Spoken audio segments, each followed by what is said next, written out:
I used to kind of blow that off and go, you play well. And I remember looking at some of their faces thinking they didn't like that. Like they were asking, how can I help? And I wasn't taking them up on their help. And so I used to walk around with this 5x7 card in my back pocket. You've seen it. And I had a player one time say to me, "Hey, can I see that card? You always have a card in your back pocket." So I showed it to her, and we were at the Kia Classic, and it was all about Kia, who their leadership was, and I had pictures of the people that might be there that week. I had mailing addresses because at the end of the week I would mail them a thank you card. And then at the bottom in red, it'd always be the 5 or 6 places I had to be that week, the places where it was going to be important that I showed up. And she said to me, "You ought to give one of these to every player on tour, and every player ought to give one to their caddy, because I think you'd be amazed how people would look for the people in the pictures. They'd write thank you notes." And so we started that in 2010.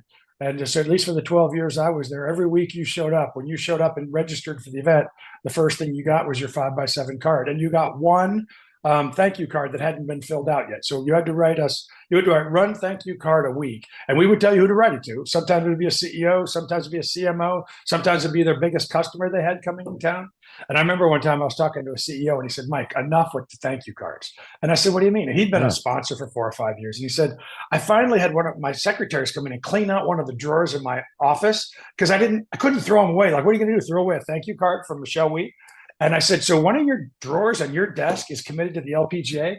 And he said, "Yes." And I said, "We'll never stop that now, because now knowing that mattered enough to you." And he said we've been a sponsor of the NBA for 12 years. I've never gotten a thank you card in my life. And I remember saying to him, "Sounds like an NBA problem, not a Mike Whan problem." So I've been a sponsor. I know what it would have meant to me if an athlete would have just said thank you.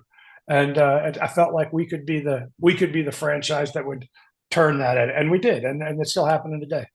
Well, it's happening today, and it's happening a lot in the golf business. We'll talk about the men in a minute, but wouldn't it be great as a fantasy if Zach Bonds, Saquon Barkley, and Jalen Hurts wrote Lincoln Financial and said, "Dear Lincoln Financial, thank you very much for allowing us to play in your stadium, and we love you guys." I mean, what do you think?